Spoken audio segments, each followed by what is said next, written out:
Hi again. Here we are to continue with jQuery and JavaScript here. And we've got our modal dialog box. And you'll see if I click the close button, it goes away. And if I click on this thing, it comes back. I noticed that I kind of have a little mistake here where the this thing isn't really covering the screen. It's actually the full size, but it's actually going below the link here. So let's fix that and then continue, right? I forgot we need to do this this modal style here. I did the width and height 100%, but and I made it absolute position, but I actually didn't set the position, so we got to set this to left of 0 and top of 0, right? So now, now we should get our dialog box, and it should cover the entire screen, right? We can close it there. Open it up again, right? So anyway, so there we go. So now what are we going to do? Well, what I'd like to do is I'd like to expand this system so that it can open any number of dialog boxes. Okay, so you could have any number, you could have a link here, and it could open, each one could open a different dialog. Now there's a lot of ways to do this. I'm going to just try and keep it simple and just keep it to our basic idea here, where each dialog box we open can be a modal dialog box and have a close button in it. Okay, and then we'll open each dialog box from by adding a class called show, right? And then each dialog box will have an ID name, and we can just put different content in each box. Okay, if the boxes are all the same size, then this will work well. If you want to make each box different, then you might have to change your styles a little bit. But just for this example, I'm going to make them all the same. Okay. So first of all, let's add a comment here. Okay. Let's do show modal links right there, right? And then down here, we're going to do modal boxes or something, right? So this is where our modal dialog boxes are. And why don't we copy this? Actually, before we copy that, let's do something else, right? And then we're gonna copy this and make a few of them, right? But what I'd like to do is I'd like to make this link, like when I click it, I'd like to make this link smart enough to know that it's going to open this dialog box. Okay, and how I'm going to do that is I'm going to copy the ID name for the dialog box and put it here in the href. Okay, so don't forget the hash mark. Okay, so this ID name here identifies this div down here, right? Okay, so that's a key thing. Like this is the way that this link, this link just pretty much spells out that it's kind of tied to this guy because it's got the same ID name. Okay, so what I'm going to do is I'm going to go down and I'm going to modify my script. So my script right now targets this this element right here, okay, by by its string, by its name directly. So what I'm going to do is I'm going to do this. I'm going to add a variable here called ID, okay, and what I'm going to do is I'm going to use jQuery $this. So that's going to be the link that you clicked on. And what I want to use attr. That stands for attribute, okay? And using this, you can access any attribute. So the attribute that I want to access is called href.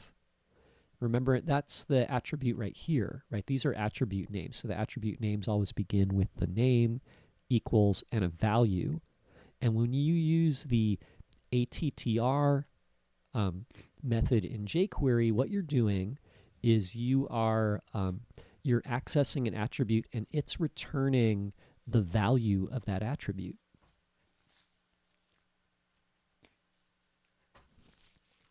Think about that. Okay, so there we go. And now what's going to happen here is when you click on this link, it's going to give you this attribute in the variable ID. So you could think about this as being like when we say this dot attribute, it's going to return the value here, right? Hello dialog.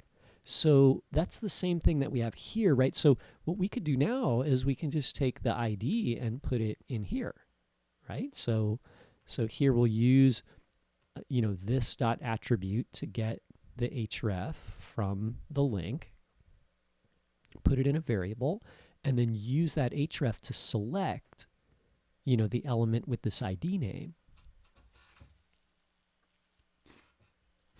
Okay, so there we go. So let's save that and we'll give it a test here, right? So does that work the same? It should, right? We'll click on this. Oh, there it goes, right? And then I can close it. Now, what if we wanted to add another dialog box? Okay. So what we're going to do is we're going to create another link here. Okay, so I'll just copy the first link.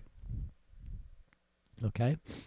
And now I kind of have a problem because I have two links and they both have IDs, right? And I can't have two IDs. And if I use an ID to select an element and assign a click, I'll have to duplicate the code here for each ID. So what I'm going to do is I'm going to change this ID here to a class name, right? So now each link that is supposed to show a modal will do it through the class name, right? So we'll do that.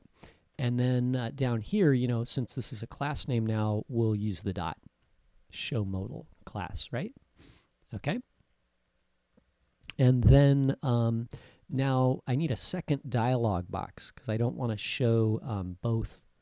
I don't want to show the same dialog box for both links, right? So what I'll do is let me make a little space here and then put a JavaScript comment there, right? Or actually, it's a comment just to say that this is my JavaScript, right? And then here's my modal dialog boxes. And what I'm going to do is I'm going to copy this first one and I'll make a second dialog box. Now remember that the top level of the dialog box has the name, the ID name here to identify it. So let's change this one. This one's hello dialog box. Let's make this one, goodbye dialog box, right? And that says hello world. I'll say goodbye everyone. And then I'll say this is another dialog box. How about this is a modal? This is a modal dialog box. How about this is another modal dialog box? How about that? Just so they're different enough, right? Okay, so there we go. So now let's test it out. So if you, oh wait, I got one other thing, right? These two ID names are not, they're both the same. So, the second one has to have the ID of the new dialog box at the bottom, right? So there we go. We got class show modal. You're going to click on one of these two links, and when you do, the code is going to get the href value, and if it's this dialog box, it'll have this name, and if it's the other one, it'll have this name, right? And then when we show, if it's the second name, then it will find this dialog box and display it by adding show to the class, right? Let's go over that here, right? Here we are, show modal. That's both of the links above there. ID, we'll get the attribute, which is the href, and then we'll use that to select one of the boxes and add the show class, right? So we'll save that and we'll give it a test here. There's my two links. I'll click the second one and this says goodbye everyone. We'll close it. I'll click on the first one and it says hello world, and then I can close it, right? Now the close buttons are going to work the same way because our close button, right, has a class name. So each one of those boxes has a close button. There's close button. There's close button. So they're both selected down here, right? They're both going to get this click. And then when you click on either one of those, it's going to look up the parent chain for the element with modal and then remove the class name here. Okay, so if we clicked on this button, it's going to look up until it finds this guy, right, and then remove show. And if you clicked on the other one, it's going to do the same thing and find this one, right? So there you go. There's a pretty good, solid system. Very little coding, right? I mean, we wrote a lot of style sheet stuff, but our JavaScript is really compact and succinct. And actually, I think it's very readable too. So I think jQuery does a good job, you know. Anyway, thanks for watching, and I hope that is interesting and useful for you.